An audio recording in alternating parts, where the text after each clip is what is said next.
Hi guys, Red Eye Gaijin here. So yeah, I've managed to get around to doing this again, which is the this funny angle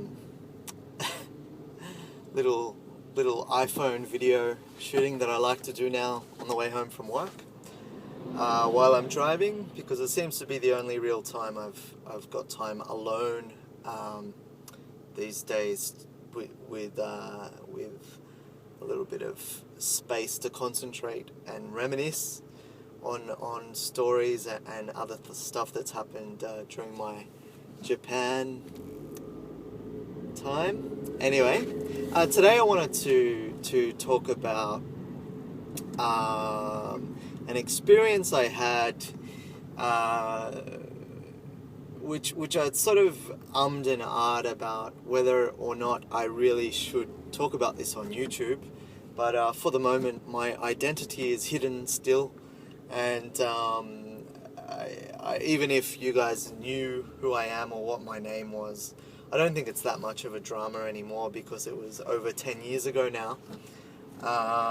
Anyway, the topic is being a host in Japan. So I think I'm gonna start with the story of how I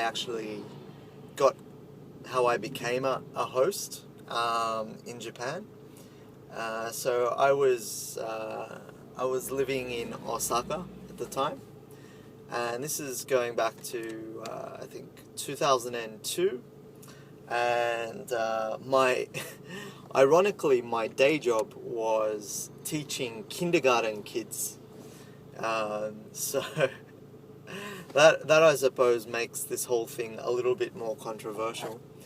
But anyway, so I was working Monday to Friday, 9 to 5, as a teacher in the kindergarten by day, and I was very much in my partying phase in Japan. So I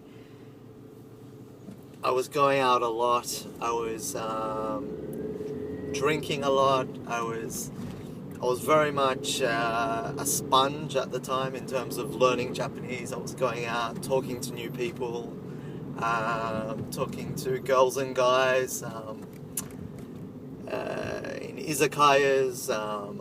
I was going to bars, all types of bars, Gaijin bars, normal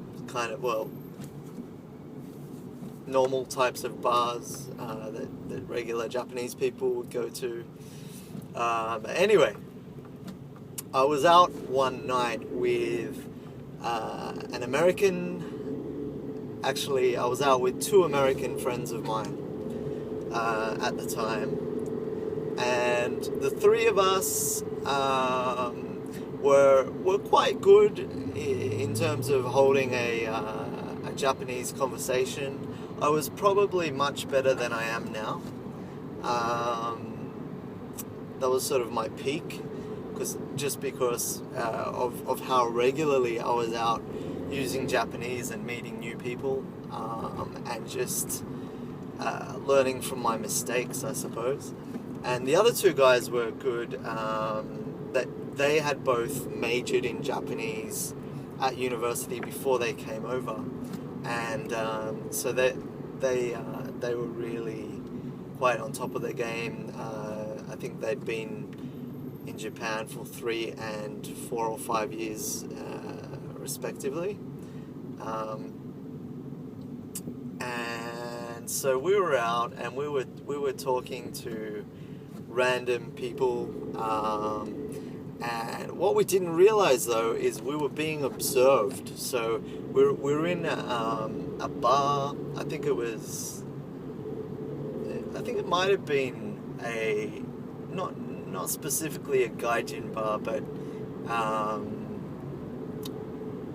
I think we were the only 3 Gaijin in the bar actually.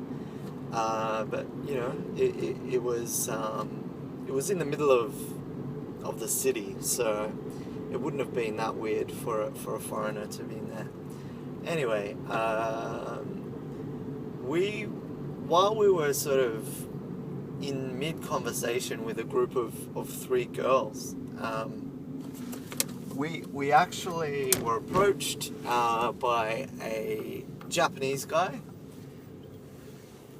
and another foreign guy, an African-American guy. And they basically said to us, hey, where are you guys from? A little bit of small talk. We can hear you guys are really good at Japanese, and you're really good at speaking to girls in Japanese. You're saying the right things, and basically, we think you would do really well as hosts. And none of us really had any exposure to that world other than to know it exists. But it was an interesting kind of random thing for someone to come up to us and say. So we listened a bit more, and then I soon realized that we were being scouted. So I think these guys were actually out that night with the specific purpose to look for guys that they wanted to be hosts, and as it turned out, in a bar that they worked in. So anyway, a long story short, that was the case, and they gave me their card, and I think they asked for my number, and I was a bit reluctant to give my number out. So what I did was give my keitai mail address, so my email address, which back in those days there was no iPhone, so it was my Docomo email address. And I think it was maybe the following night or a few nights later, I got a message from one of the guys there, and they basically said, would you like to come in and start work on that actual week? Now, I ran this by the other two guys. One of the guys was a bit scared of the whole thing, and he said, no, I'm not up for this. But the other guy and myself thought this is an interesting thing. It's going to be an interesting experience anyway. So we said okay, yeah, and we went along, and we were just told to wear a suit. So we dressed up in our black suits, and we turned up to this place, and it was in a place called Juso, which is sort of it has a bit of a red light district, this place called Juso. And we did sort of an introduction with the owner, who it turned out to be basically, he was a Yakuza dude, at which point we both started to realize that this could at some point become dangerous. Anyway, we ended up having a sort of training session, which was really just being in there at the same time. Some of the other more experienced hosts were in there, and observing, and basically, participating. So what is it? So what was it? So basically what it is, females come in. If it's the first time, they just say, I want to come in and have a drink. If they're regulars, they might say, I want to come and see their regular host. So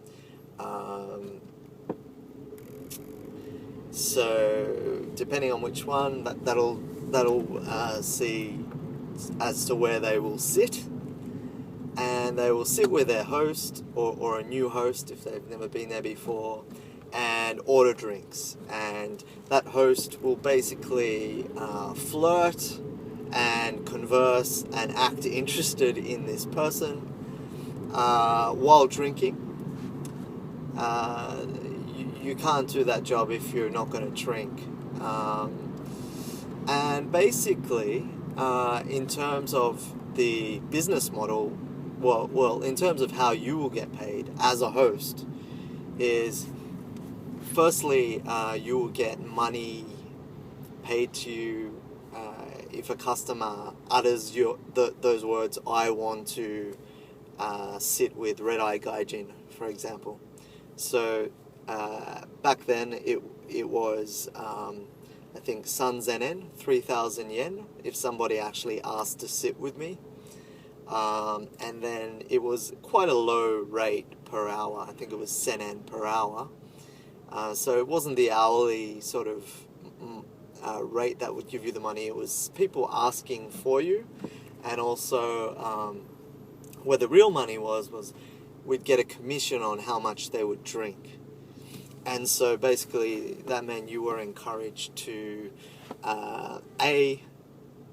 encourage them to drink as much of the most expensive stuff as possible. And when I say the most expensive, I'm literally talking about Dom Perignon and really high-end expensive drinks, expensive whiskey, champagne, the good stuff. And then, of course, you would drink with them, and they would be paying for you as well. So yeah. So that's the sort of glamorous side of it. You know, basically, you are sitting with girls, ladies, I mean, and getting paid to flirt and drink. Now that sounds really great, but what I found after the first week was, first of all, the hours are exhausting. You know, I had a day job too, so you would often start, you know, sometimes the last train that night would be my train on the way to work. So you'd work from, you know, midnight until the first train in the morning. So it's like 12 to 6 or 12 to 5 a.m. And so that's exhausting. In winter, it's freezing if you are having to be outside of the bar and bringing people in. So luckily I only had 1 or 2 nights where I had to do that. But I remember those being quite really awful, because you're pretty much standing outside trying to look cool, begging people, not begging, but trying to get people in, and then you know, freezing your ass off at the same time. But anyway, when you're sitting inside, it's not too bad, but it does sort of get sad, because the type of clientele that you had were really interesting too. One thing I was very surprised at was, and I think another YouTuber has talked about this, is most of the clientele were actually hostesses who do the exact same job, but for men who want to come and drink with them. So that was weird. I kind of was taken back by that, and I think I'll make another video about that and the psychology around it. But anyway, the other clientele who were not hostesses were often the mama-sans, so the owners of hostess clubs, or at least the ladies who run the show. And then there were sort of random groups of like girls' night out type groups, and they tended to be in their 30s, so late 30s and 40s.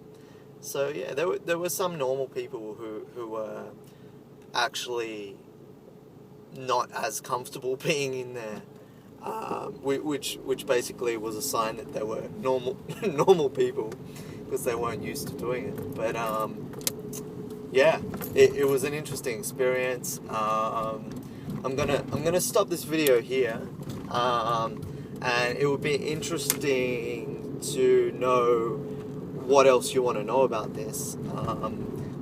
There were some interesting stories of what happened, but I'll leave it here because the video is getting long. And yeah, I hope this is interesting for you. And that's it for today. Red Eye Gaijin. See ya.